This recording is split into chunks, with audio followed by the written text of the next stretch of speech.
What's going on, everyone? This is Matt, Squeaky Clean Air. We're back. A little bit of a break. I was busy with a bunch of stuff. People getting their cars ready for the season. Some suspension development. We just bagged a 2022 BMW M4. We just fine-tuned the suspension. This thing is riding better, according to the owner, better than the factory suspension, which, you know, was getting a lot of M4 guys that are so-called truck guys pissed off because bags are never better than $30,000 BMW suspension. Whatever. Anyways, but today we're going to be talking about what I like to utilize with some of my suspension setups. We don't do as many installations. I don't do as many installations anymore because I'm busy with consulting and stuff like that. But I'll show you guys what I like to do when it comes to setting up a basic purge valve setup for when you want to purge your tank. Very important, especially with air suspension, just like with any air tools out there. Treat air suspension very similar to when you're working with air tools. After every time you work on, with air tools or with an air tank, pressurized air, you want to purge your tank. Once in a while, obviously, to get rid of any fluid buildup. You don't want to have changes in air and temperature. Obviously, changes in temperature, you're going to have condensation, you're going to have fluid forming in the system. And fluid is the worst enemy when it comes to air suspension systems because it gunks up the systems, it gunks up valves, blah, blah, blah, blah, blah. So on a regular basis, it's a good idea to purge your tank from any kinds of fluid in order to get rid of fluid out of the air system. So I'm going to show you guys how I go about doing it. Okay, so we have a whole bunch of stuff. So this is a traditional way that a lot of the air suspension kits are kind of like shipped, through bag riders, airlift, not particularly something like that, but they give you a Schroeder valve. And what a Schroeder valve is essentially is sort of like an inflator valve that you would have in a bike tire, a regular car tire, bada bing, bada boom. And the traditional way of doing it is you're going to be removing the little doohickey inside. They're using a special tool, which looks like this.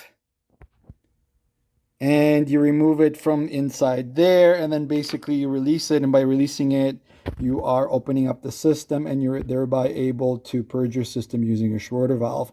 Or you can, hold this with a screwdriver and thereby kind of purging out the system. Traditionally, what you want to do is whenever you have, the lever,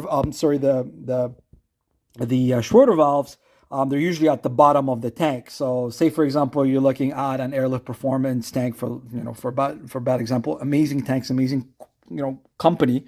I love airlift. We're an authorized airlift dealer anyways. But so when you get, for example, a 4-gallon tank, say, a traditional 5-port 4-gallon tank, right? You're going to have 2 3/8 ports on the sides, 2 1/4-inch ports on the sides, and right on the very bottom of the tank, you're going to have a 1/4-inch drain port.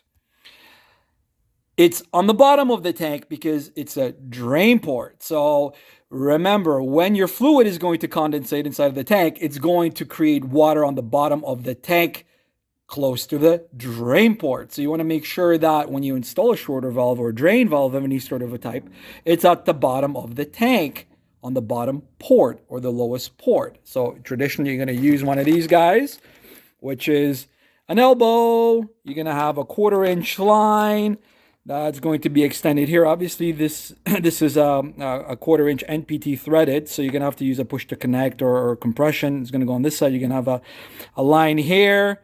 And because all the way up to here from the tank, all the way up into the Schroeder valve, it's all pressurized. This is, of course, sealed and closed. So for you to be able to open up to atmosphere and depressurize or purge out the water that's deposited, imagine this is a tank in here, and let it all out through the Schroeder valve, of course, you're going to have to use this special tool, like I mentioned a second ago, in order to remove this from the inside, unscrew it, and then that opens up the system to atmosphere, and then you're able to, under high pressure, purge the water inside of your tank, which is critical.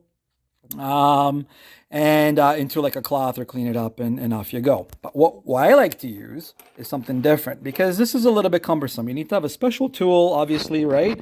You need to have a shorter valve, and these are starting to get pretty expensive, about $15-20, for a shorter valve, somewhere upwards of $20. Why? Unless you get it brand new with your Airlift Performance Kit, which is amazing.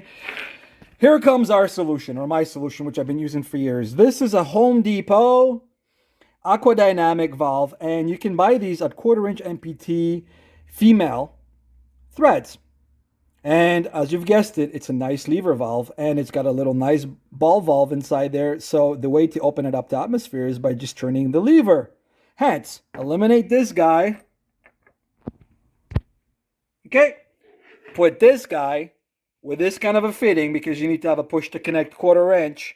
Get some 1/4 inch line, and Bob is your uncle. This is your new type of a manual purge valve. Now, of course, you can buy an electrically activated purge valve that, if you're lazy or whatever, you can activate it from within your car by press of a switch. And when you press the switch or hold the switch, it opens up the actuator, and then you can, remotely or whatever, purge the system. I like good old $10 Home Depot purge valves that are lever valve, Airlift Performance, SMC, push to connect fitting, elbow on the bottom of the tank, line, and whenever you want to purge your tank, I recommend to do it at least once a week or every couple weeks.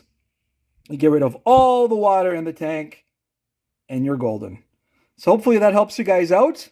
And make sure you maintain your air suspension systems. Make sure you purge them on a regular basis. Don't put a 1/4 inch plug on the lowest port of the tank. It's there for a reason. It's there for you to be able to purge the tank. So hope this helps you guys out, and all the best.